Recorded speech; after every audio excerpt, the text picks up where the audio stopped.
విద్యుత్ ఛార్జీల మీద ధర్నా చేస్తుంటే అది అయిన తర్వాత ఒక ప్రెస్ మీట్ నోట్ రిలీజ్ చేశారు ఎమ్మెల్యే జోగేశ్వరరావు, అంచనాల కమిటీ చైర్మన్.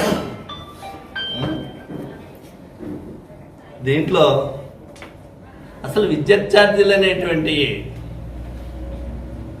పెంచుతున్నారా లేదా అనేటువంటిది, పెంచమనేటువంటిది కానీ ఆపుతున్నాం అనేటువంటిది కానీ ప్రజలు రోడ్డు ఎక్కిన దానికి ఏమంతమంగానూ కూడా సమాధానం చెప్పకుండా, అంటే రాష్ట్రం ఎలా ఉందో మీకేం తెలీదా? ఇప్పుడు కొత్తగా అధికారంలోకి వచ్చిన తర్వాత తెలుస్తుందా? 3 సార్లు ముఖ్యమంత్రి చేసినటువంటి చంద్రబాబు నాయుడు గారికి ఈ రాష్ట్రంలో ఉన్నటువంటి ఆర్థిక పరిస్థితులు ఆ రోజు గుర్తుకు రాలేదా? ఈరోజు గుర్తుకొచ్చినాయా?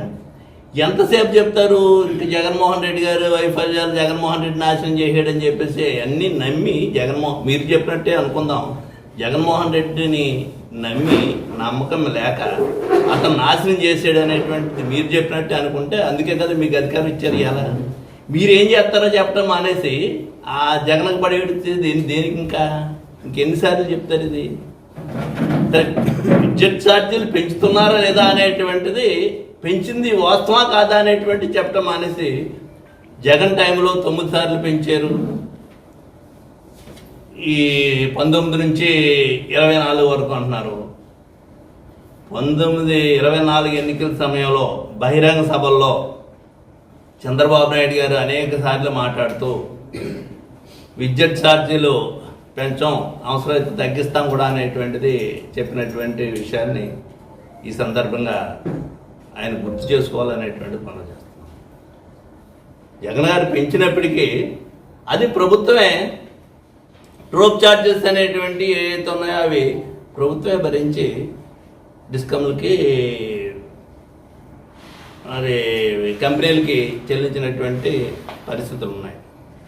ఈరోజు అవన్నీ లేకుండా ఇది జగన్ గారు పెంచేశారు అంటే ఎంతకాలం ఇంకా ప్రజల్ని మోసం చేయడానికి మీరు ఇచ్చినటువంటి హామీల్ని ఒక్కటి కూడా నెరవేర్చకుండా మాట్లాడుతున్నారు. ఇవి కాకుండా మరి వ్యక్తిగతంగా నా మీద మాట్లాడుతూ అంచనాల కమిటీ చైర్మన్ గారు, మీరందరూ ఇక్కడ స్థానికంగా ఉన్నవాళ్ళే, చూస్తున్నవాళ్ళే, ఇసుక గురించి, గ్రావెల్ గురించి, బ్రాందీ షాపుల గురించి మాట్లాడుతున్నాడంటే సిగ్గుండాలి. ఈవేళ ఆ వేళ మేమున్నప్పుడు బ్రాందీ షాపులు అనేటువంటి బ్రాందీ వ్యాపారాలు ప్రైవేట్ వాళ్ళు చేయలేదు, ప్రభుత్వం చేసింది. ఏమండి? ప్రభుత్వం చేసింది, ప్రభుత్వం చేసింది. దాంట్లో మేమేదో మద్యం వ్యాపారాల్లో ఉన్నామనేటువంటి చెప్తున్నారు. సిగ్గు అనేటువంటిది ఉండాలి కదా. మద్యం వ్యాపారాలు ఎవరున్నారు? ఈవేళ మీ ప్రభుత్వం తీసుకొచ్చినటువంటి జగన్ గారు పరిపాలనలో ఉండగా ప్రభుత్వం నడిపినప్పటికీ గ్రామాల్లో ఎక్కడా కూడా లేకుండా బైపాస్ రోడ్లోనూ ఊరికి అవతల ప్రజలకు ఇబ్బంది లేకుండా ఉండేటువంటి బ్రాంతి షాపులను తీసుకొచ్చి ఊళ్ళో పెట్టి, ఇళ్ల మధ్యన పెట్టి, ఆడవాళ్ళు నివసిస్తున్నటువంటి మహిళతున్నటువంటి ప్రాంతంలో పెట్టి బెల్ట్ షాపులు ఇప్పించి ఇష్టానుసారంగా మీరు దోపిడీ చేస్తూ పైగా మా గురించి మాట్లాడుతున్నారు. ఏమన్నా అసలు అర్థం ఉందా దాంట్లోని?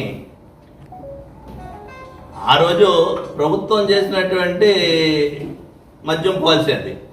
ఈరోజు ప్రైవేట్గా ఆక్షన్ల ద్వారా మీరు తీసుకొచ్చినటువంటి విధానంలో ఎప్పుడు కని విని ఎరగినటువంటి విధంగా గతంలోని ఎప్పుడు ఏ ప్రభుత్వాలు అధికారంలో ఉన్నా, ఏ పార్టీలు అధికారంలో ఉన్నప్పటికీ ఆ పార్టీలో ఉండేటువంటి కొంతమంది నాయకులు బ్రాందీ వ్యాపారాన్ని వీటి మీద ఎప్పుడన్నా మాట్లాడామా? మమ్మల్ని ఏదో దీంట్లో మీరు మాట్లాడి ఇసుక దోపిడీ అంటారు, లేకపోతే ఇది అంటారు, అది అంటారు. ఇసుక ఇవ్వాలి నేను నిజంగా దోపిడీ చేస్తాను అనుకుంటే నీ చేతకంతాను, నేనే ఇసుక దోపిడీ చేస్తున్నాను అనుకుంటే అధికారంలో లేకుండానే, నువ్వు అధికారంలో ఉండి ఇంకా మీకు పదవులు ఎందుకు? మీ చేతకంతానది మేము ఇవాళ ఇసుక, మీరు ఇసుక దారుణంగా దోపిడీ చేస్తూ వాళ్ళందరినీ ఎంకరేజ్ చేస్తూ దీంట్లో మీకు వాటా లేకపోతే మీరు ఎందుకు ఆపించట్లేదు? చంద్రబాబు నాయుడు గారు చెప్పినటువంటి, గౌరవ ముఖ్యమంత్రి గారు చెప్పినటువంటి ఇసుక పాలసీని గ్రామాల్లో ఎందుకు అమలు చేయట్లేదు మీరు? 7,000 రూపాయలు మరి లారీకి తీసుకుంటున్నారు అనేటువంటిది నేను రుజువు చేస్తున్నాను. ఒక లారీకి క్యాష్ లేకుండా చెయ్యాలి అన్నారు, ఒక లారీకి బిల్లు పోయించున్నారు. అక్కడ నుంచి అన్నీ ఆ బిల్లు మీదే రోజుకు పొద్దున సాయంత్రం దాకా తిరిగేస్తున్నాయి ఆ లారీలు. ఇది ఏమిటిది?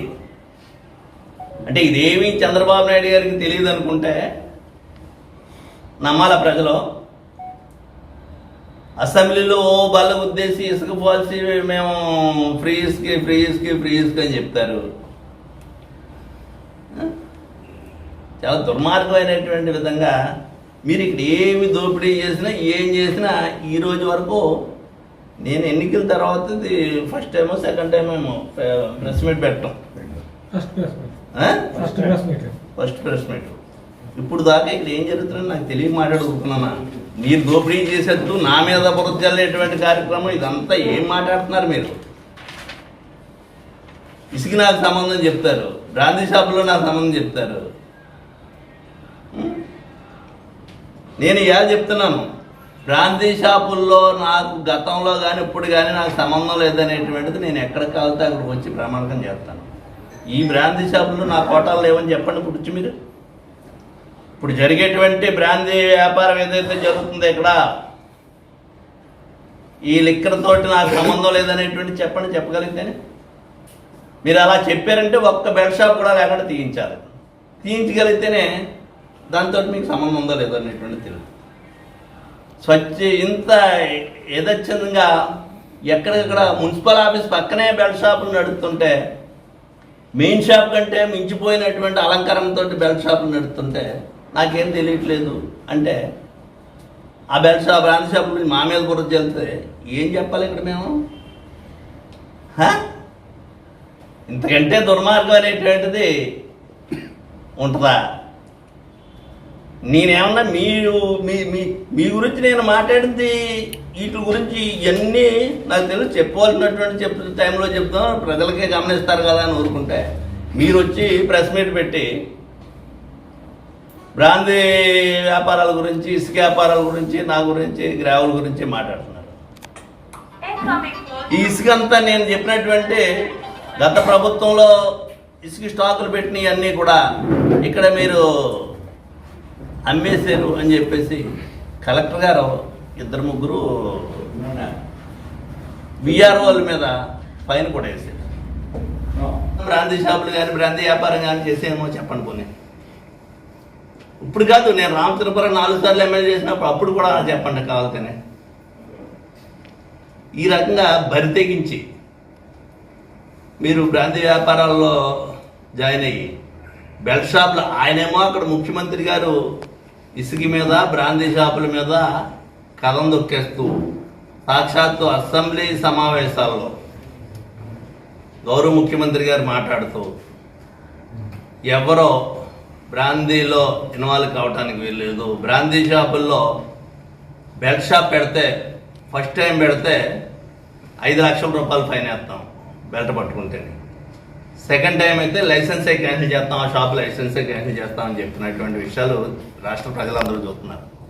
ఇవాళ బెల్ట్ షాపులు ఎక్కడా లేవా? కాదు, బెల్ట్ షాపులు అదిగో బెల్ట్ షాప్ పెడితే బెండ్ తీస్తామని చెప్పాడట ఆయన అసెంబ్లీలో. ఈవేళ బెల్ట్ షాపులు నడుస్తున్నాయో లేదో ప్రభుత్వానికి తెలీదా?